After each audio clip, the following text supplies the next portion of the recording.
for me, it has been to be that guy that does what people say can't be done, you know? And I think it started with trying to please my mother and trying to please my grandmother, and they always wanted higher for me. They always wanted more for me. And it got to the point that I wanted to be something. I wanted to be somebody.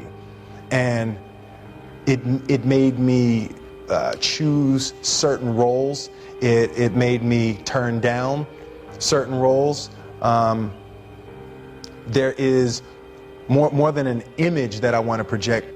I want to be the person that is the first person there and the last person to leave.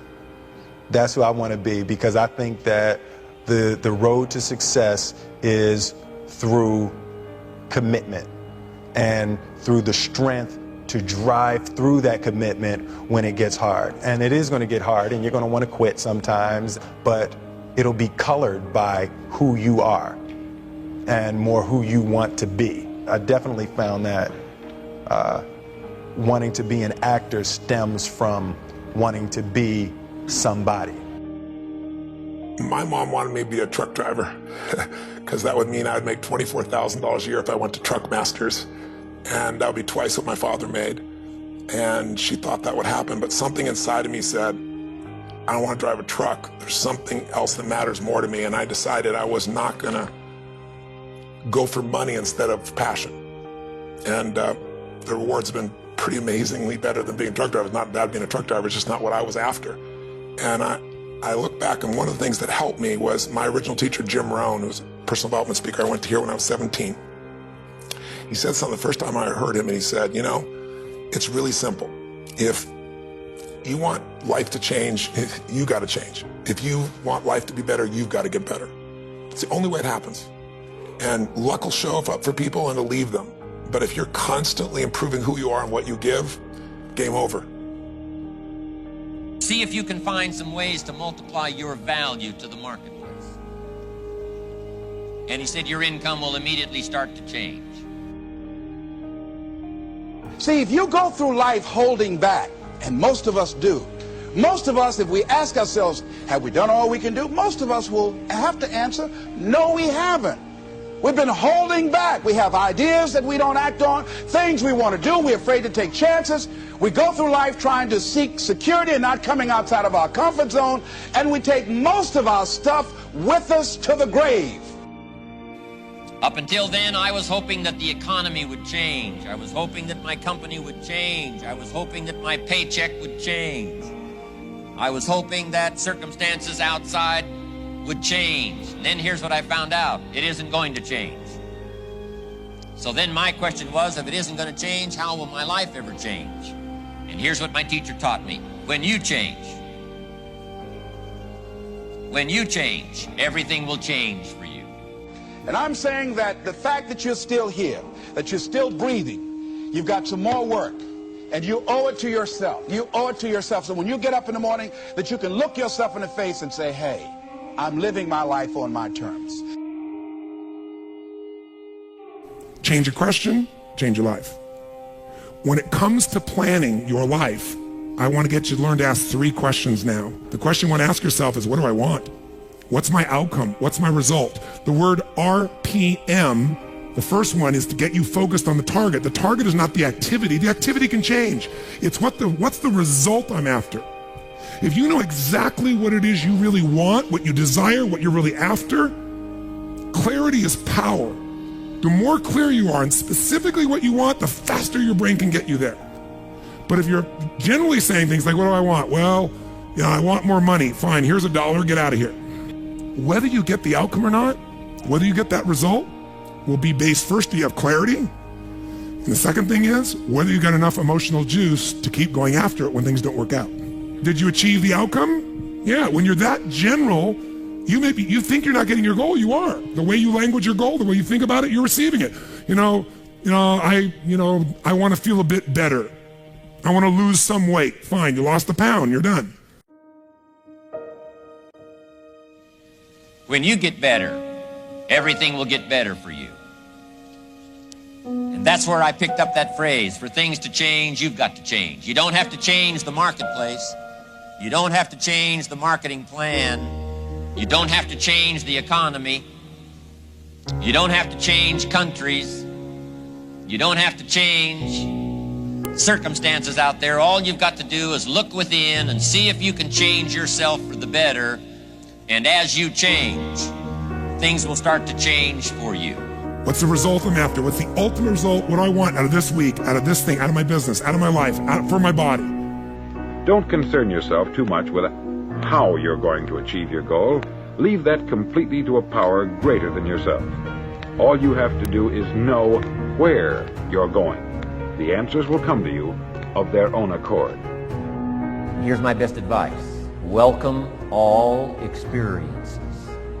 You never know which one is going to turn everything on. Are there going to be some moments when you want to give up? Yes. Will there be some moments when it's going to seem like it's impossible? The pain that you're experiencing, the disappointment that you're experiencing, that you're going to say it's not worth it? Yes, that's going to be right there for you. It's going to be in your face, telling you to go back. When we think about changing our lives, usually that means changing your behaviors, retraining yourself, getting new habits, going out and trying them out and changing your life. This is about changing your thoughts, and then your life will change. Change your thoughts, change your life. Benjamin Disraeli said, nothing can resist a human will that will stake its existence on its purpose. Shortly put, I'll do it or die. Know that all you have to do is hold your goal before you. Everything else will take care of itself.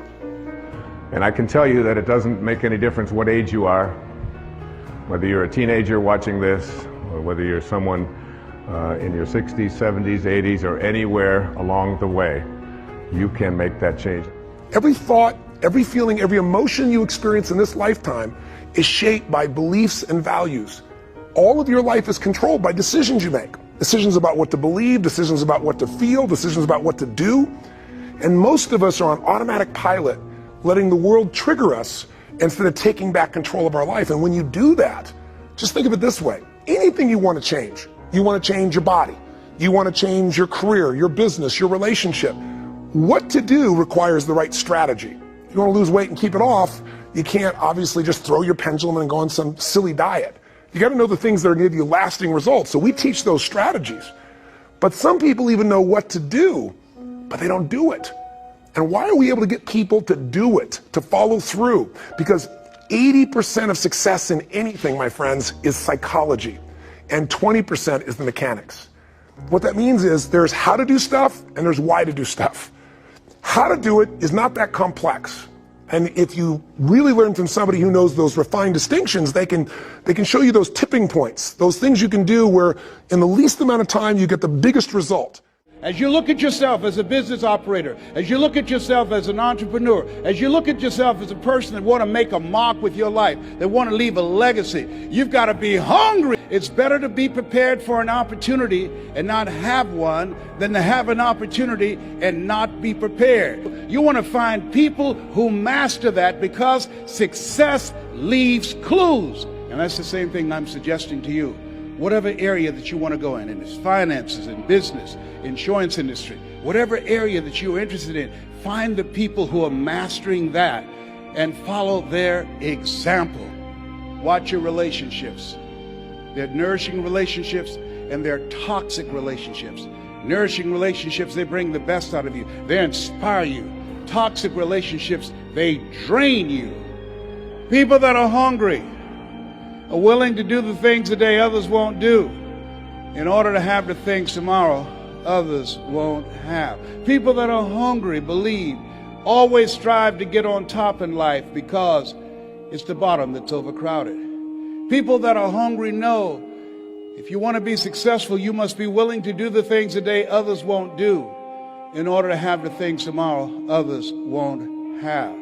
If you do what is easy, your life will be hard. Complain, point at your circumstances, give up your power, blame the government, blame the economy. If you do what is easy, your life will be hard. But if you do what is hard, your life will be easy. It's hard to make a radical change in your behavior. It's hard to take ownership. It's hard to swallow the bitter pill that wherever you find yourself, at some point in time, you made an appointment to be there. It's hard. It's hard. If you do what is easy, your life will be hard. If you do what is hard, your life will be easy.